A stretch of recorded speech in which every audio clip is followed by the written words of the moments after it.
So this is Camp Creator. Hello, my name is Joe Kendrick. I wrote a musical called Camp Creator that was recently performed as a stage reading at the Homewood Theater.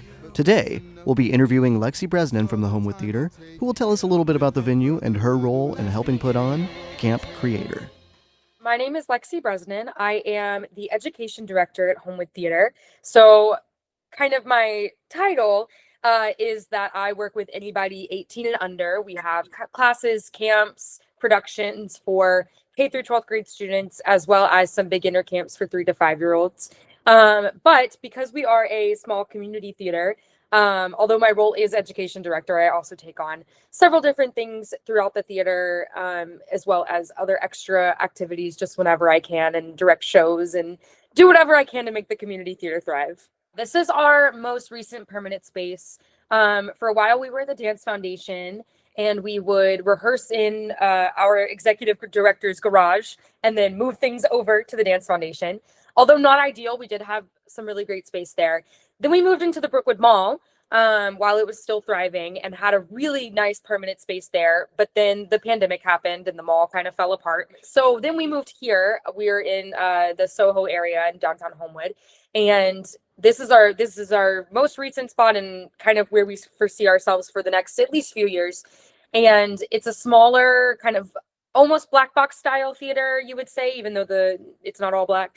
But it's a smaller space, which kind of lends itself to some of our more smaller crowds, kind of personal theatrical experiences. We don't do a lot of like big Frozen, things like that. It's a lot of small, kind of more intricate theater, which I think really fits nicely with who we are kind of trying to attract, especially with our local playwrights who kind of want to bring in things that probably wouldn't sell out 500 tickets, but certainly sell out our 90 seats. And we're kind of able to showcase more things and more people and more actors than I think some other spaces are, which is really nice. That's awesome. I definitely love the space that you're in and what you're able to facilitate.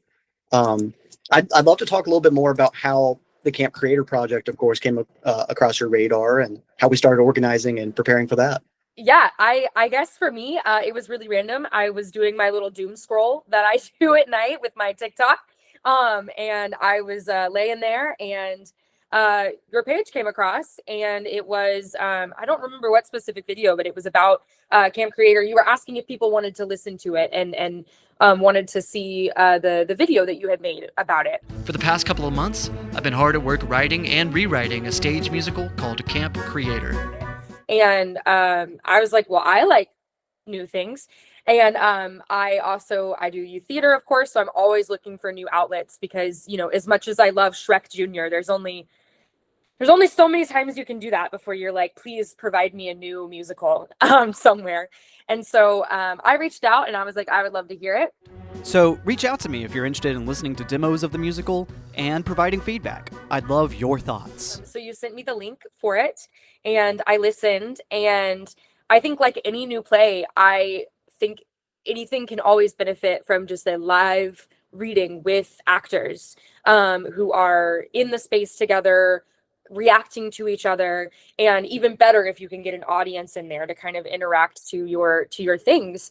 Because something that I try to talk to my students all the time about is like, you know, we can practice all the time in here, but you never know when the audience is going to laugh or if they're not going to laugh. If you have been preparing the entire time for this to be a big laugh moment and nobody does anything, you're going to look silly. And so I think anytime I read a new play, I'm like, I want to get this in front of people and just see the reactions and see the things that can be done together. And not only would that help me kind of see where this play was headed, but also hopefully help the writer and producer to tweak things and hear different versions of the music in different styles. And so it can kind of come to its best fruition, I guess. When she's talking about like having an early version of the show that I had it via video, what I had done is I had recorded a read through. I think me and the co-writer Alex Latham were reading all the dialogue, and I either at that point I had different versions of this like video version of the show where I edited that read through together with either piano and vocal demos, but also as I worked on the backing tracks, I had like versions of the songs with the produced backing tracks and then me singing for all the parts. But I did that because that was my early version of it's like, okay, like not knowing if I would have a stage reading or not, I needed some way to be able to take in the show. Um, and that went a long way, just being able to have a read through and like hear it and see it. But you're right, is that like, well, when you're missing an audience, like, and you're not seeing reactions, it makes such a difference to know, like, all right, like, well, what are, like, what's an actual cast going to bring to the parts, and how are people going to react for each scene? It's totally different. Totally different, totally different. And it helps too, like if you think a section is going to be really heartfelt or really funny, and you're not getting that from the audience, you're like, okay, well, I probably need to cut that and kind of move on from that, because you do kind of want to adapt it not only for your cast but also for people that are going to see it, which I think is super important. I mean, the message of Camp Creator is all about young people finding their voice and expressing themselves. And so I'm really glad that we were able to work on this together, because I feel like that's what the Homewood Theater is all about. I think we also got lucky with our with the set for the stage reading. Yeah, it just like was there. Was it It's a Wonderful Life was being performed? Yeah. And yeah, so they had this kind of wooden rustic set behind us that I guess was, I'm not even sure what exactly it was dressed up to be in the story. But it was in progress when when we did the stage reading. And I'm like, oh, well, there's trees and foliage and this rustic look, like we can embrace that. We can work with that. Yeah. But no, I feel like there's a lot of things that worked out. But also it took work and it took organizing. And I mean, we both, there's a lot of prep that I had to do. And I know there's things you had to do as well. And I'd love to kind of hear from you about, like, all right, as we got ready for the stage reading, once we decided we were moving towards it, I guess, like, what did you have to figure out? And for instance. Yeah. So kind of our biggest hurdle that we have at the Homewood Theater is that our space gets used like nobody's business, because it is one stage that we have, with one dressing room and one lobby. If there's something happening, that is either the only thing that's happening or we are like trading off spaces. And so there are days where in the morning there's a rehearsal, in the afternoon there's classes, and at night there's another rehearsal or a show. And so we are kind of always having to figure out, okay, if this person's coming in and they're performing this day and they need these days to rehearse, how can we fit these people in who are doing a show next week and also rehearse them at the same time? So I think a lot of it in the very beginning was, okay, how can we make sure that Camp Creator gets the time it needs to rehearse and perform, while also making sure that It's a Wonderful Life is able to set up for their next week of shows. And then I think on that Friday night, we had like an improv person coming in to perform too. And so that was kind of our first hurdle of, can we make it work? Can we get the space the time we need it to? And is it going to affect anything else that's also happening? It actually was kind of serendipitous. Also, same with It's a Wonderful Life. They wanted a projector and you wanted a projector. And we were like, great, let's use the same projector and everybody will just be happy. And so it's things like that, where it's just a lot of communicating between, and like a lot of open communication between everybody that's going to be there.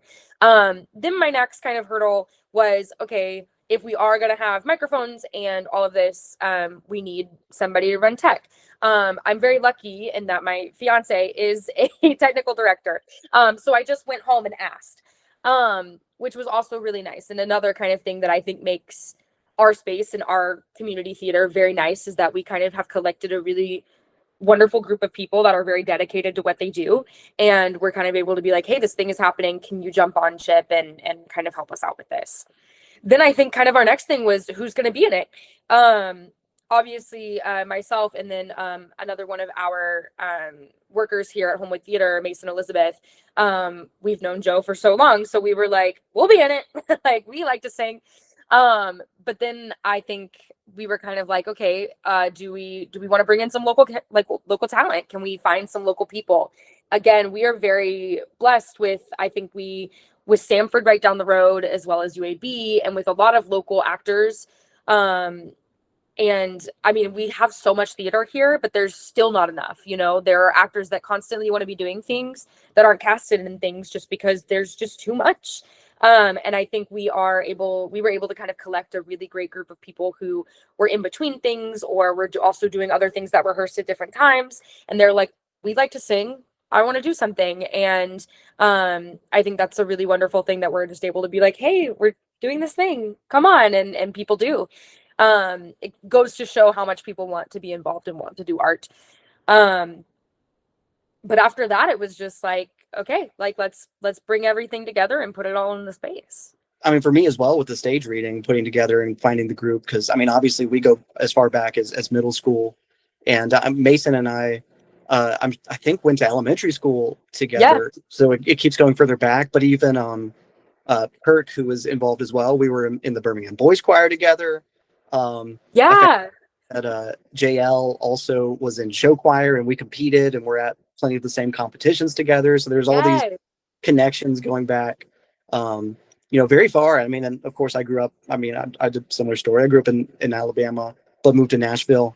But it's nice to kind of like have visited back and to kind of see all these people that I grew up making things with, and still being able to work with them again is really cool, and meet new people. Yes, yeah, absolutely. And so many of the people that were in it with us were people that have taught for me, or I knew them from cabarets that we've done, or Lauren Parrish teaches several of my students voice. And so like it was just all these little random kind of things that I think is a really wonderful thing specifically about Birmingham Community Theater, is that everybody is like knows each other, not necessarily personally, but there's always like a 6 degrees of separation of like, this person who knows this person, and I can get in contact with them. And I really love that, because I feel like no connection is super hard to make, which is really nice.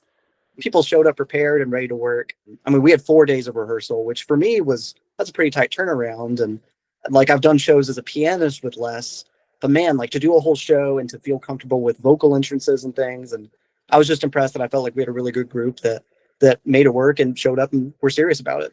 Yeah, definitely. And I think because Mason and I, we work together, so a lot of our time together the week prior was rehearsing together for the show. And we kind of made that comment too, that it's such a tight turnaround, but I think it did give a lot of people the chance to feel like they were coming into the process super prepared. And so it was kind of more fun as we were rehearsing, because it's like I already knew the songs, but now like let's add the character and kind of the jazziness into it, so that we can really create a story. Because I think, as much as you can teach the songs, it's more about like, how does this story come together for these characters? And I think that because everybody did come in so prepared and so kind of excited about it, we really were able to spend less time on like the plunking out the notes and more time on, put the story together. How do your characters interact? Like, how do these scenes affect the overall story? Which I think was really fun. I agree. I was nervous on day one of rehearsals, because we started rehearsals with I was the like, hardest song, yeah. yeah, I think it's important. Well, yeah. Well, first off, we spent like maybe an hour and a half on the finale of the show. But before that, I think we spent 30 minutes just having a conversation. And I was like, am I taking away from rehearsal time? But I was like, I want to talk through who each character is, what their personalities are, how, I don't know, like what each person is bringing to their part, and how they have relationships with the other characters. And because I just think, even for a stage reading, even though it's not a full performance, it's important to sell this to the audience. And even just through your delivery, like, can we get the cast to understand each character? 100%. And as a director myself, I do like you, I try to carve out time for talking about those things, because I feel like when actors understand their character, then they're able to make choices through blocking, through facials, through things like that I otherwise would have had to tell them. And so I in a roundabout way, I feel like it almost saves you time to spend that opportunity talking about the characters, because then the actors can make choices that you may have had to provide them later on. And so I thought it was really nice to kind of sit through and understand everybody, because obviously I read the story, I heard the story, but hearing from the actors who they thought their people were also allow you to kind of interact with them, especially the ones you have relationships with, which is nice, and kind of seeing what they thought their characters were versus who I thought their characters were, and how to kind of mesh those opinions together. I guess, yeah. What are you excited about with the future of this show, and what other things does the theater have going on that you're excited about coming up soon as well?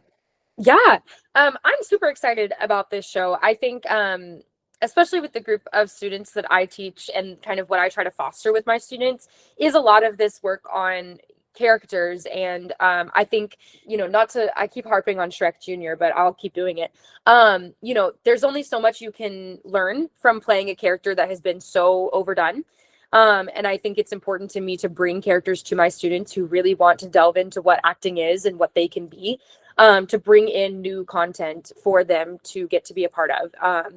And I'm really excited that this is a show that is new and different. And also the story is so relatable to young people and trying to find a place where they feel like they belong, and a place that cares about them and their art. And so I am excited to hopefully get more from this show and maybe eventually get it on our roster of things that we could do here with our students. Because I really love to try to give them those experiences to really learn as an actor and to figure out what it's like to be a new character that maybe you've never heard of before, and be a new person that has a different story than what you've done before. And yeah, I'm excited for that. As far as the theater, we have Freaky Friday coming up, which is kind of like where my brain is at right now. It takes up like 4 to 5 months in my brain out of the year. But I'm excited about that. We also have Cabaret Month coming up. So several of our local talented singers around the Birmingham area are going to do a night of cabaret for us in March, which is going to be super fun. And then summer camps start coming up. So that's something people are already thinking about. But yeah, I'm excited about all of that. It's going to be great. And I really look forward to seeing what happens with this show next. Well, me too. We've been very excited to work on, of course, editing the video of the stage reading, and we're going to be putting it out there as an album, of course, on Spotify, etc. as well. And we just finished mixing all of that. It's all officially done, and we're just waiting to start marketing for it, which is what we're doing now, is working on some marketing. Well, thank you. Yeah, thank you so much for talking about the show and about the Homewood Theater. Unless there's any final remarks, it's been a pleasure. Yeah, same here. Great. Well, without further ado, thank you all so much for watching. See you.